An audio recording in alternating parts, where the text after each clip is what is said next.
আর কিভাবে যে রাজ্যের সম্পদ, জনগণের সম্পদ, জনগণের যে জীবন মান, মানে জীবন সবকিছুই কিভাবে তাদের কায়েমি স্বার্থকে আরো সমৃদ্ধ করার জন্য যে সমস্ত নিয়ম কানুন ভেঙে প্রাইভেট সংস্থার কাছে জনগণের সম্পত্তি এবং তুলে দেওয়া এবং অধিকারকে অবহেলা করা, এটা হলো সর্বশেষ।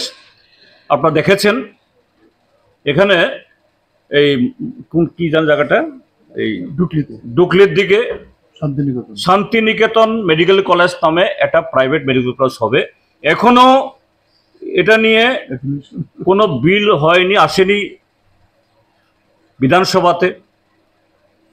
তারপরে না অ্যাফিলিয়েশন প্রশ্ন, কিন্তু বিল্ডিং উঠে যাচ্ছে। নানাভাবে যেটা খবর পাওয়া যাচ্ছে, এই অর্থ কোথা থেকে আসছে? তৃণমূল কংগ্রেসের একজন কুখ্যাত বলবো না বিখ্যাত বলবো জানি না, যাই হোক খ্যাত নেতা, যিনি এখন তিহার জেলে আছেন, এই গরু পাচার থেকে শুরু করে নানা অপরাধের মাধ্যমে যে অর্থ উপার্জন করেন, তারই একজন সাকরেত। তার নামেও সিবিআই নানাভাবে তাকে খুঁজছে বা এই সিবিআই জালের মধ্যে আছে।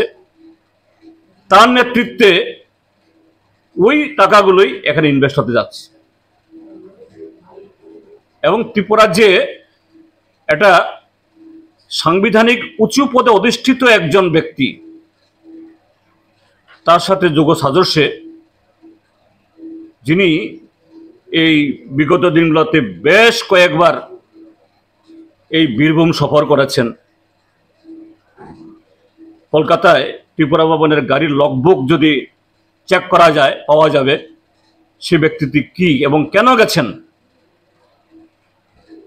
সেই টাকায় একটা টেন্টেড বিতর্কিত একটা সংস্থা, সেই সংস্থার টাকায় এই মেডিকেল কলেজ গড়ে উঠছে। আর এই মেডিকেল কলেজ এটাকে করতে গেলে পরে একটা হসপিটাল দরকার, মিনিমাম 100 বেডের। এটা আইজিএম হসপিটাল, আপনাদের কয়েকটা পত্রিকাতে উঠেছে, এটা নাকি তাদের হাতে তুলে দেওয়া হবে। আমরা খবর নিয়ে জেনেছি আইজিএম হসপিটালে কর্মরত যারা ডাক্তার বা ত্রিপুরা হেলথ ডিপার্টমেন্টে যারা ডাক্তার আছেন, তাদের সাথে সেরকম কোনো কনসালটেশন নেই, কোথাও আলোচনা নেই, সমস্ত একেবারে খুব গোপনীয়তা রক্ষা করে হচ্ছে। তো এটা খুব স্মুথলি, মসৃণভাবে এই ঘটনাগুলি হচ্ছে, এটা মানে ধরে নেওয়ার কোনো সুযোগ নেই। এবং একটা প্রাইভেট কলেজকে এইভাবে আগরতলা শহরের কেন্দ্রস্থলে যে হসপিটাল, গুরুত্বপূর্ণ হসপিটাল, ত্রিপুরা রাজ্যের সবচেয়ে পুরনো হসপিটাল, এটা তুলে দেওয়া, আমরা তার তীব্র প্রতিবাদ আমরা করছি। এবং এটা থেকে সরকার যাতে এই সিদ্ধান্ত তারা পর্যালোচনা করেন, আমরা সে দাবি জানাচ্ছি। এবং আমাদের দাবি জানানোর মধ্য দিয়ে আমাদের দায়িত্ব খালাস না বা শেষ করছি না।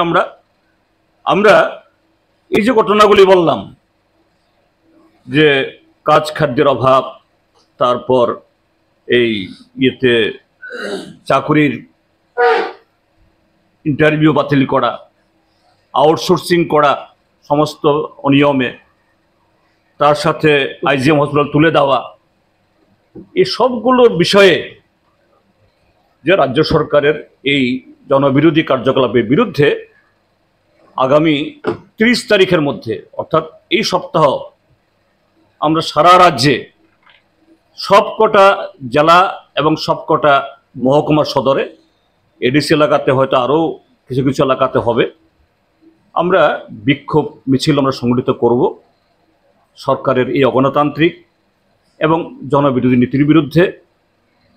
এবং আগরতলা শহরে আগামী 26 তারিখে এখানে এই বিক্ষোভ মিছিল আমরা সংগঠিত আমরা করব। তো এই হলো মোটামুটি এখন আমার